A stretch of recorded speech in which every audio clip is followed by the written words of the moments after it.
Hi, this is Pastor David McGee and with Cross the Bridge, and thank you for listening.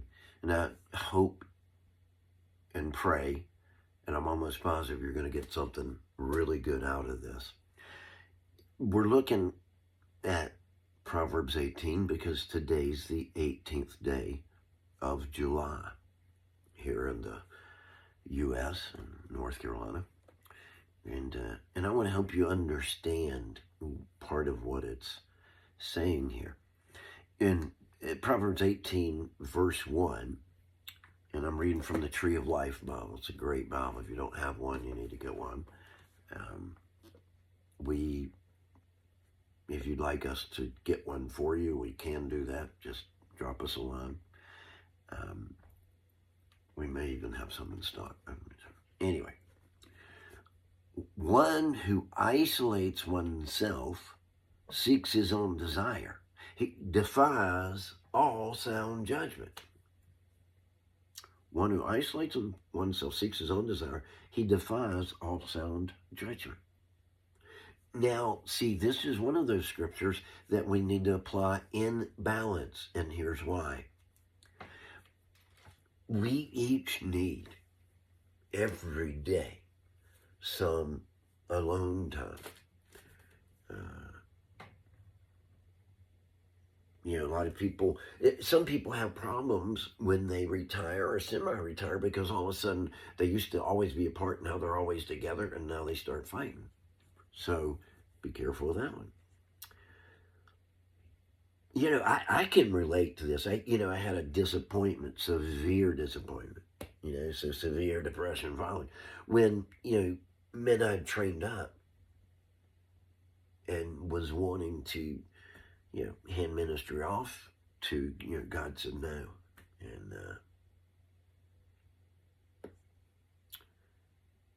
And of course, I didn't respond as well as I could have, should have. But here we are now. And I think it was important, too, as a pastor, and I'm probably speaking to some pastors out there, it was important for me to take a Shabbat, a Sabbath year. You should probably, in ministry, you should take a Sabbath year, spend it with your wife and family.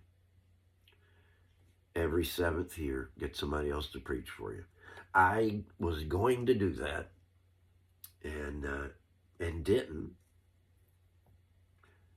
Over 22 years, I collected 3 Sabbath years. And so I kind of went through those after, if you will.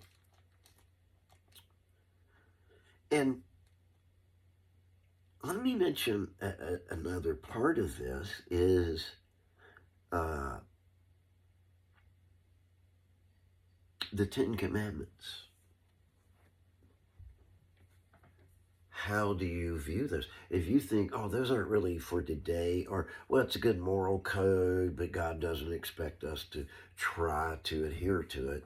No, those are very unscriptural answers.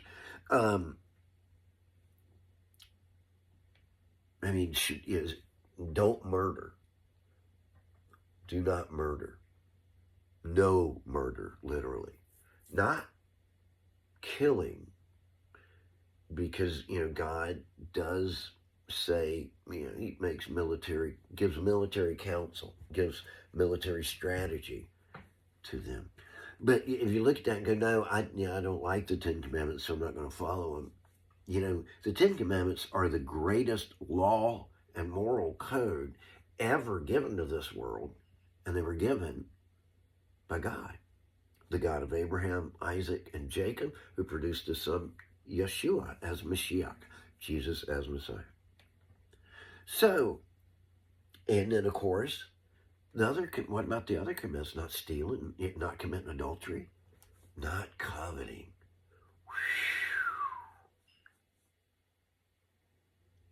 Envy and coveting are kind of hand in hand. And how do you tell? Well, if something good happens to a friend of yours and you're happy about it, that's good and healthy. But if something good happens to a friend and you're upset about it, there's nothing wrong with your friend. there's something wrong with your heart and the way you're looking at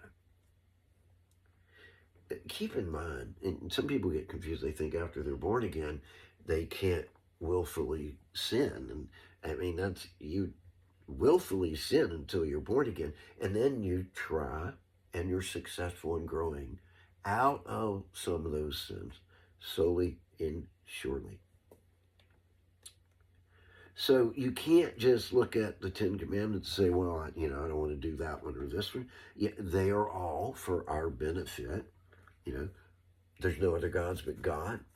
Don't waste his name. Don't use it in vain.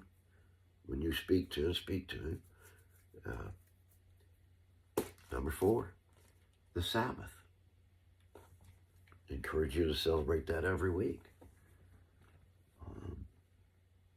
If you can pull off celebrating it on Sunday, that's let's understand. The reason it's like that on the calendar, Sunday's the first day of the week. The Shabbat, the Saturday, is the 7th. And in the Bible, Sunday's day 1, Monday's day 2, Tuesday's day 3, day 4, day 5. 6 days have no name. There's only one name for one day, and there's only one day with one name, and that's Shabbat. Shiva. It's even in the number. One who isolates oneself, seeks his own desire, he defies all sound judgment. A fool finds no delight in understanding, but only in expressing his opinion. So, now this is one that we all need to adhere to that, remember that, remember to listen to others, and I've come to realize that I'm actually a gifted listener, because I actually listen to the words people are saying and think about those words and remember them and go over them until I'm sure I understand. And yeah, I mean, I got my own issues. Do another video on that one day.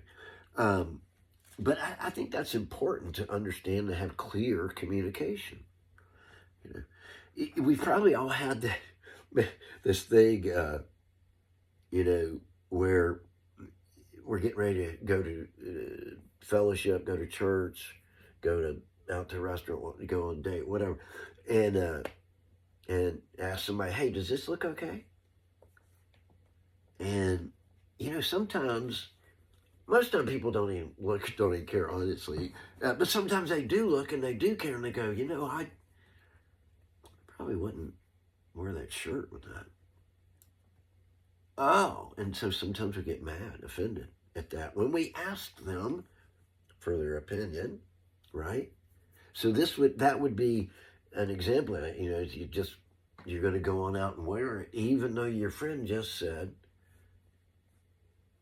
or your spouse just said, that doesn't look good. You need to change that, And then, of course, there's the inevitable, you're getting ready to go out, and then your spouse or loved one or friends says, hey, are you going to wear that? This?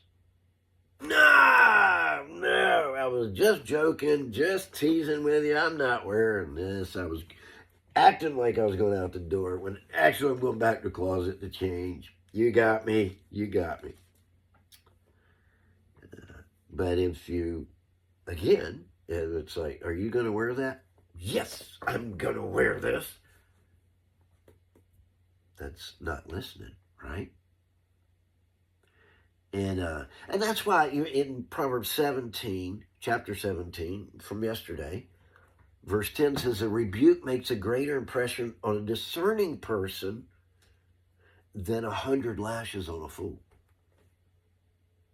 So when you get corrected, if you're a wise person, you will sift through that and see if there's something in there. If you're a fool, you will reject it outright.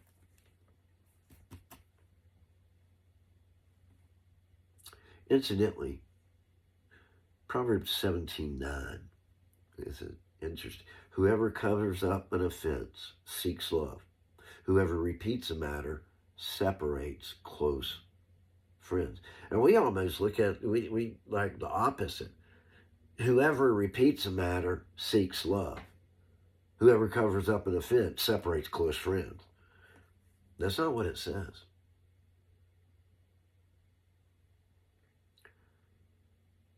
Every one of us has made mistakes. Most of us have made some fairly big ones. We all have made mistakes. And yet we still have that mentality. It's like when the disciples went past Jesus, with Jesus, up to the temple and stood there. Such an incredible lesson. The woman caught in adultery by herself. It's kind of lopsided, no man. But anyway, they're going to stone her. And Jesus, of course, says, he who's without sin cast the first stone. Such an example of grace. And then says to her, who condemns you? And as God, he condemns sin. So she said, no man, Lord. And he was legally fit to condemn her, but he didn't. He had the right because he was perfect, but he said, neither do I condemn you. They see that awesome lesson, right? And then they go past the blind man and they ask, who sinned, him or his parents?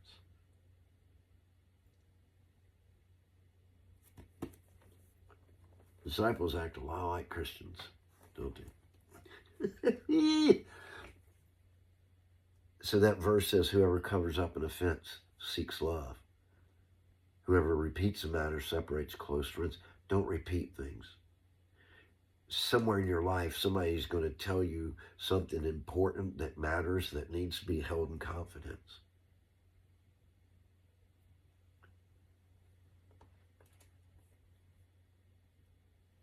Don't go on Facebook and talk about it. And if you're on Facebook talking about what's wrong with somebody else, chances are, well, we're back to the start of Proverbs 18, aren't we?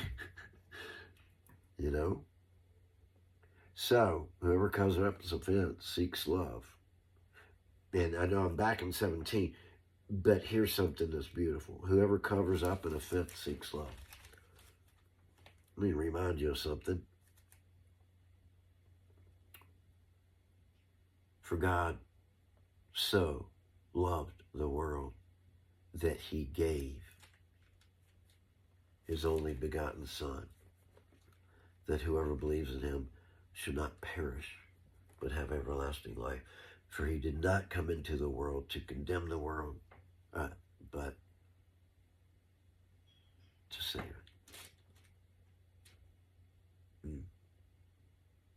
And so Jesus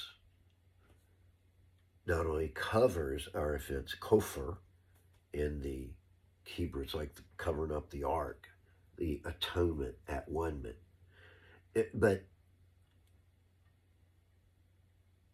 he washes our offense away.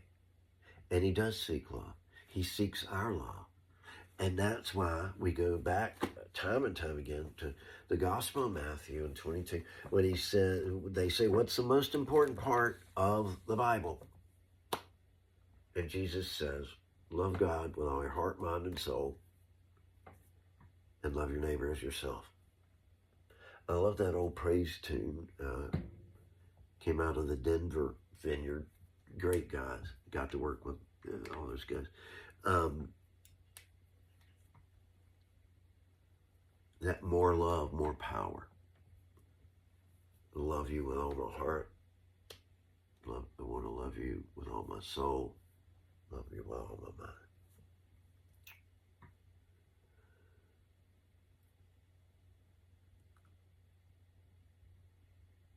If you're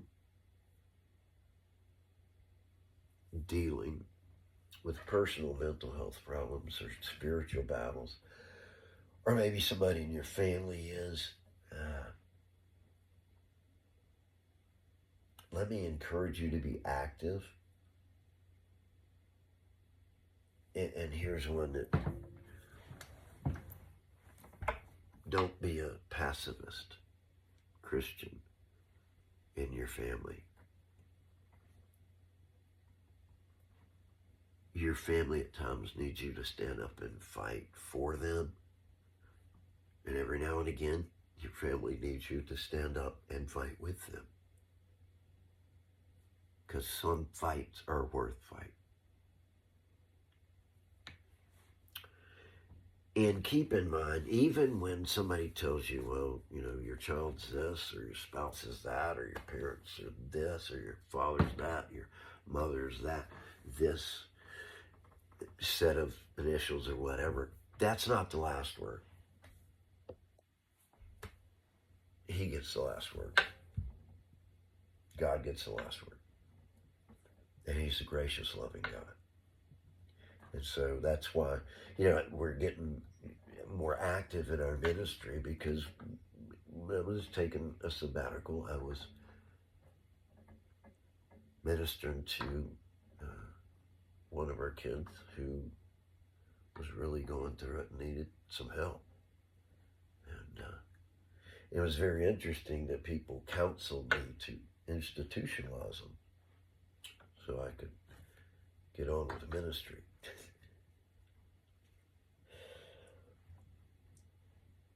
Like, if you're a pastor and somebody says you need to institutionalize your child so you can focus on ministry, or institutionalize your spouse so you can focus on your ministry, you're sitting in front of a snake. Don't listen to them. Your spouse is your ministry. Your family is your ministry. You remember that old thing of you can't pick your family, can't pick your relatives? Right. You didn't. You pick who you marry. You don't pick the children you produce. And, neither did your parents. So you don't get to pick your relatives. So who does? God does. He says, before you were yet in the womb, I knew you. So he knows your family tree better than you do.